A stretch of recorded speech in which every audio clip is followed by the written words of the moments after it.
Ekonomi kreatif adalah ekonomi yang mengandalkan ide, kreativitas, dan inovasi untuk menghasilkan nilai tambah pada barang atau jasa. Jadi yang dijual bukan hanya produk fisik, tetapi juga gagasan, desain, cerita, dan keunikan.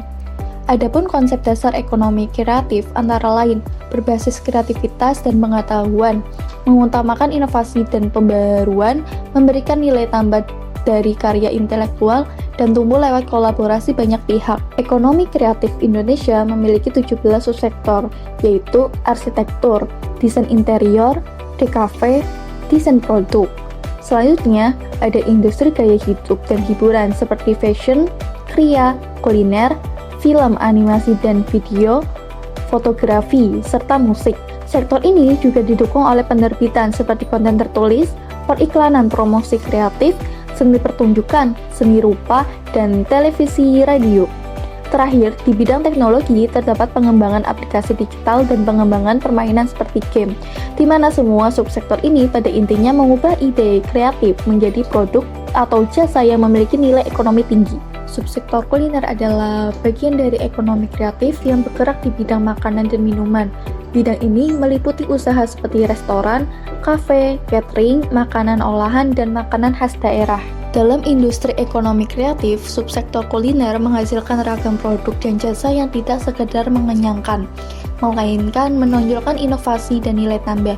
Dari segi produk fisik, industri ini melahirkan makanan dan minuman siap saji kreatif seperti fusion food dan kopi specialty. Kuliner kemasan modern berupa frozen food atau bumbu instan premium, hingga produk makanan sehat siap konsumsi. Peluang bisnis subsektor kuliner sangat besar karena makanan selalu dibutuhkan, pasar luas dan mudah dikembangkan lewat inovasi rasa, kemasan, serta promosi digital. Prospeknya juga baik karena kuliner berkaitan erat dengan pariwisata dan budaya lokal. Selanjutnya, teknologi digital berperan penting dalam pengembangan subsektor kuliner karena membantu promosi, penjualan, dan pelayanan menjadi lebih cepat dan luas. Melalui media sosial, aplikasi pesan antar, dan pembayaran digital, pelaku usaha kuliner bisa menjangkau lebih banyak pelanggan dan meningkatkan efisiensi bisnis. Digitalisasi juga membuat UMKM kuliner lebih mudah bersaing dan berkembang. Subsektor kuliner berkontribusi besar terhadap perekonomian karena menyumbang nilai tambah, membuka banyak lapangan kerja, dan menggerakkan UMKM. Industri kuliner juga menjadi penopang utama ekonomi kreatif Indonesia. Bahkan, pernah disebut menyumbang sekitar 41% dari total pendapatan sektor pariwisata dan ekonomi kreatif, serta menyerap jutaan tenaga kerja. Selanjutnya, saya akan menjelaskan hasil dari analisis UMKM atau perusahaan subsektor kuliner yang saya pilih, yaitu Kopi Kenangan. Kopi Kenangan adalah jaringan kedai kopi lokal berskala global yang didirikan pada tahun 2017 oleh Edward Tirnata, Jens Prananto, dan Cynthia Hoironisa dengan konsep New Retail Grab & Go yang memadukan gerai fisik dan pemesanan digital lewat aplikasi. Mengandalkan menu ikonik Kopi Kenangan Mantan yang berbahan gula aren lokal, perusahaan di bawah naungan Kenangan Brands ini sukses mencetak sejarah sebagai unicorn kuliner pertama di Asia Tenggara pada akhir 2021.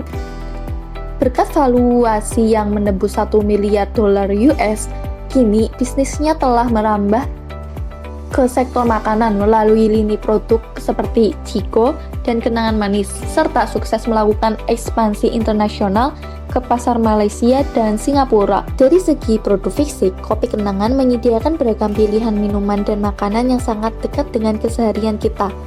Produk utamanya adalah minuman kopi kekinian dengan menu andalan Kopi Kenangan Mantan yang memadukan kopi dan gula aren lokal, serta pilihan minuman non-kopi seperti milk tea dan coklat.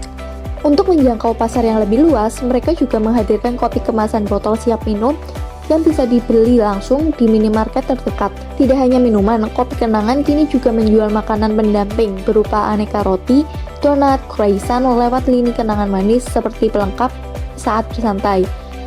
Seluruh produk ini dikemas secara modern dan praktis agar mudah dinikmati kapan saja oleh konsumen yang aktif. Selanjutnya ada strategi pemasaran. Kopi Kenangan sendiri menerapkan strategi pemasaran cerdas antara lain 1.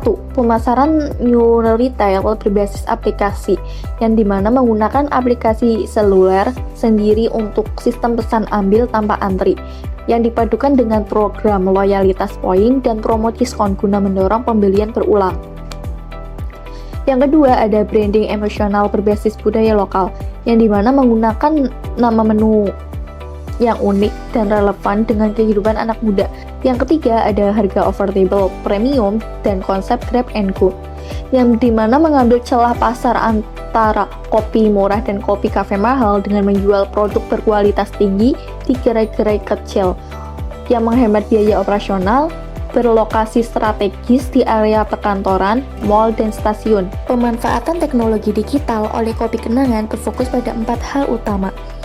Yang pertama, ada aplikasi Kopi Kenangan, memungkinkan konsumen memesan secara daring tanpa antri, sekaligus mengelola program loyalitas poin dan promo belanja. Yang kedua, ada sistem kasir berbasis cloud atau POS, memantau data penjualan dan stok bahan baku di setiap gerai secara otomatis dan real time. Yang ketiga, ada integrasi jasa pengiriman dan e-wallet yang menghubungkan sistem dapur langsung dengan platform ojek online serta menyediakan metode pembayaran non-tunai yang cepat. Yang keempat, ada pemanfaatan big data, menganalisis data transaksi untuk memprediksi tren menu baru dan menentukan lokasi strategis saat ingin membuka gerai baru. Selanjutnya, ada tantangan dan peluang dalam pengembangan bisnis Kopi Kenangan. Pertama, ada tantangan pengembangan antara lain persaingan ketat, yang dimana harus bersaing ketat dengan kompetitor sejenisnya dan menyamurnya kafe lokal baru. Lalu ada standarisasi kualitas, sulitnya menjaga konsistensi rasa, mutu bahan baku, dan pelayanan di ratusan gerai yang tersebar luas. Yang terakhir, ada tren konsumen yang dinamis. Sekarang selera pasar anak muda cepat berubah sehingga menuntut inovasi produk yang konstan, misalnya tren menu lebih sehat. Yang kedua, ada peluang pengembangan, antara lain ekspansi internasional, di mana peluang pasar memperluas jaringan gerai ke negara-negara lain di Asia Tenggara setelah sukses di Malaysia dan Singapura. Yang kedua, ada pasar kopi kemasan (RTD), yang meningkatkan penjualan kopi botolan di minimarket untuk menjangkau konsumen di daerah yang belum ada gerai fisiknya. Lalu, yang terakhir ada diversifikasi produk, yang dimana memanfaatkan kekuatan merek untuk memperbesar lini bisnis non-kopi dan makanan pendamping. Berdasarkan analisis mendalam terhadap subsektor kuliner yang saya ambil, dapat kita simpulkan bahwa kunci sukses pertumbuhan ekonomi kreatif, khususnya pada subsektor kuliner, terletak pada integrasi antara kreativitas, kearifan lokal, dan pemanfaatan teknologi digital. Industri kuliner saat ini bukan lagi sekedar pemenuhan kebutuhan dasar, melainkan sebuah industri yang menjual nilai tambah, identitas budaya, serta pengalaman konsumen yang unik.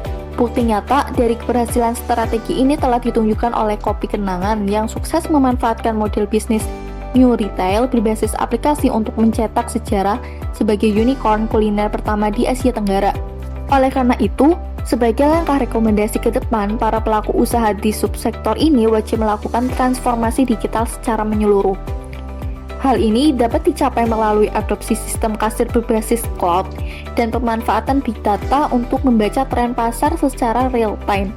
Selain itu, pelaku usaha harus berani melakukan diversifikasi produk yang adaptif seperti menghadirkan menu sehat atau produk kemasan siap minum, serta menerapkan standarisasi kualitas yang ketat agar konsisten rasa tetap terjaga saat bisnis melakukan ekspansi.